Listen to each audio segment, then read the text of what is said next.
What's up, everybody? This is episode 3 of Shopping with Essx. I'm the host, Zep Virzi, and today we're here with Chris Brickley. So we're gonna do some shopping, ask him some questions, and hopefully we find some nice clothes. Let's go.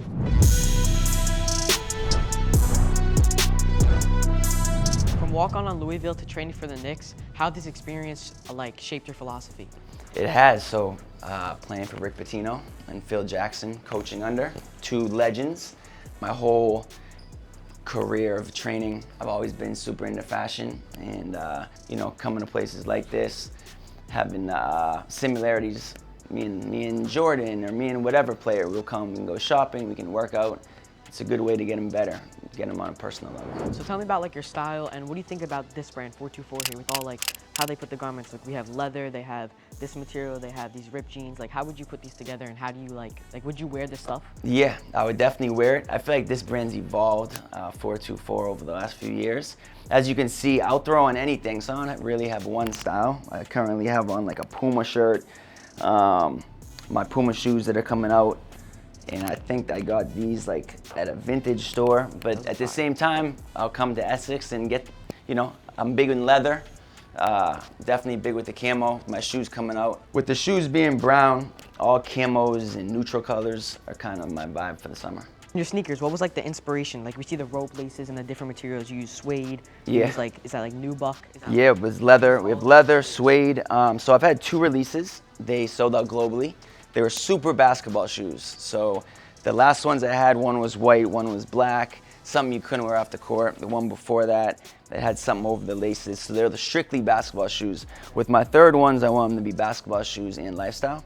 So, whether you want to hoop, you can change the laces and you could get a workout in, or you could just be on some lifestyle. So you've learned from the other shoes. You're I made these 2 shoes. For sure. These are basketball shoes, but I want something that people will wear outside and put it into streetwear, but I also want something that people could wear on the court and be fly at the same time. For sure. And it would come through some of my friends trying to support me. And it would be my friends that aren't basketball players, maybe artists. And then I'd see them try and wear it with a lifestyle fit, and I'd be like, this is cringe. So I'm like, all right, I'm gonna have a shoe that Justin Bieber or Chris Brown or whatever can wear on stage, shopping, whatever it may be, and still look cool with it, and look like they're just trying to support their friend wearing some basketball shoes. And what about the date? What does that mean, the 1948? Yeah, so the shoe is just an ode to PUMA. When it started, it's 1948. The color, it's like a butter type of canvas color. And then the material, so it's leather, suede. It's not like your average basketball shoe. So that's definitely what I'm going for. Lifestyle look, but also very comfortable on the basketball court. So you took a big leap from going from the Knicks and then founding Black Ops. Yeah. So how did that redefine your career and It was a big risk. So I left the Knicks, my family, my friends. I was just telling my girlfriend this. They were like, no one agreed with it. No one's like, you're gonna leave the NBA, and what are you doing? Who are you gonna be working for? I didn't have necessarily one person I was gonna be. I'm gonna be my own boss. Felt like through, I worked out Carmelo Anthony, and I knew LeBron, knew James, knew Russell Westbrook. I was like, I think I can start my own business. So I had confidence with it, and studied the game, and through that, started Black Ops, and now here we are. Just recently, I went to the NBA draft, and whenever I have a big event coming, I'll come here, hit up my guy Abe, and he'll recommend me pieces. And the piece isn't here, but it was a soccer jersey, and it was from Martine Rose. And I think it had these faces on it. I don't know whether it's all the faces of her employees or what it is, but I got mad compliments. It looks like this, but it's just different. There's black and white faces. Got a bunch of compliments on it. So coming to Essx, really, it's a big part of my lifestyle. If I have an event, it's I have I know who to hit up. I know he's gonna get me right. And Martine Rose is one of my favorite brands.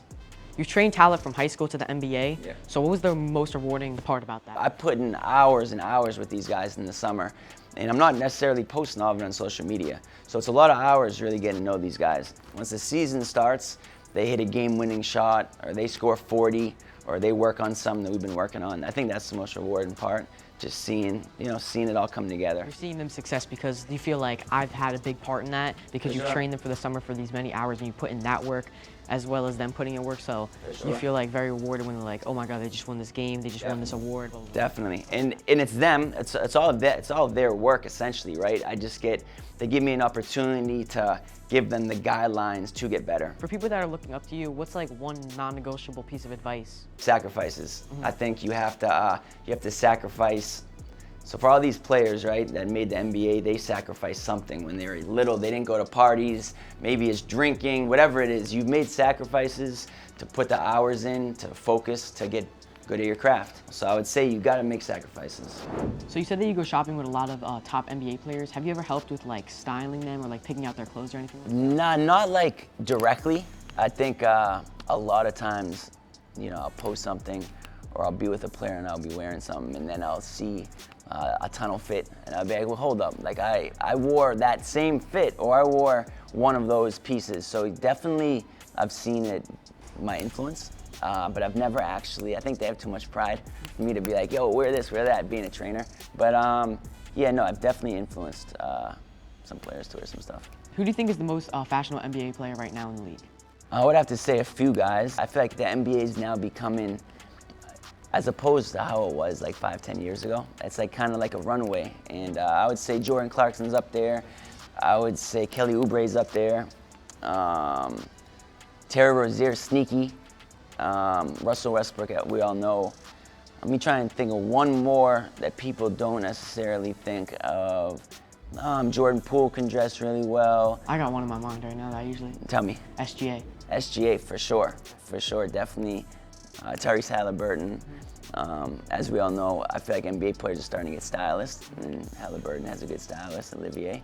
But it's definitely transcending. The league is transcending, the runways are transcending, even the WNBA. So it's pretty cool to see. So did you have anything to do with Hoodie Melo? Yeah, so Hoodie Melo was such a huge time. It was like 6 years ago. You were probably way too young to even know the story. So the off season started, and Melo was in a space. He didn't want anyone to talk to him. And obviously, me being the trainer, I would be talking to him, but he didn't want people to go up to him. So he started putting the hoodie on, and that started to be a thing, Hoodie Melo. The next year in the NBA, if you would look at the bench, the players wear warm-ups with a hood on. Still to this day, the warm-ups have a hood on them because of that moment. And so that was a huge moment in basketball. In the off-season, there were kids outside in the summer wearing hoodies. So Hoodie Melo was definitely a crazy time. So if your personal style was training instead of clothing, what would it be? I would say it would be just stick to, this is such a bad answer, but just stick to being yourself. Do what you do very good. So I think just have confidence.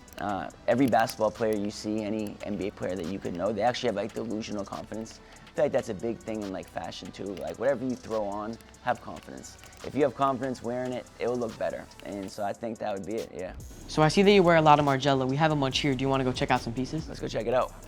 So tell me what you're feeling about this rack. This is all Margiela here. So I'm a big Margiela fan. From the MM6 stuff over here to just a lot of these pieces. I feel like Margiela is definitely a trendsetter. I feel like years ago I bought the shoes that had the paint on them.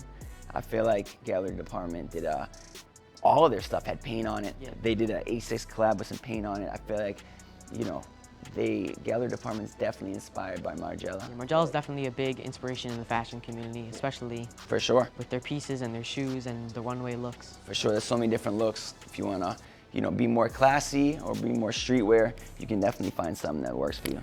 So Black Ops training is legendary. What values do you feel that NBA players walk away with after training with you? Yeah, so obviously I could go technical and we could talk basketball, but I think my big thing is just having the players hold themselves accountable. So when the season starts, they could have a bad game, they could miss some shots, and they understand that they put their reps in to have confidence, to be able to make those shots, so just hold yourself accountable. So I think that would be the one thing that if we were to take a group of players that I've worked out and ask them what they've learned about me, is just being honest with yourself, holding yourself accountable. I think all stars have that. So you said evolve or get left behind. How do you feel today and where do you see yourself in 5 years? Man, I don't know. I think just keep growing, keep working with the best players in the world, keep growing. My shoes, my whole thing I'm doing with PUMA and the shoes, hopefully I can sell out this third one in a few days. The Chris Brickley Invitational, it's a high school tournament I do with the best high school players in the country. Keep growing that and just keep growing my brand along with keep growing the best players in the world's game. So you rebuilt courts in Manchester to honor your lost friends. Yeah. How does giving back to your hometown align with you? Yeah, it's everything. I think where we come from, it's our identity. It's the people we inspire. So going back home, shout out to Lids, being able to build courts, and now we're adding to that, there'll be like a park. Just bringing people together. I think that's an amazing thing. I think what I do being a trainer, the goal was never to like inspire people. It was to obviously help basketball players. Through that, start inspiring the world. So my sneaker, for example, is going to be sold all over the world and bought globally, which is like crazy for me to understand that concept.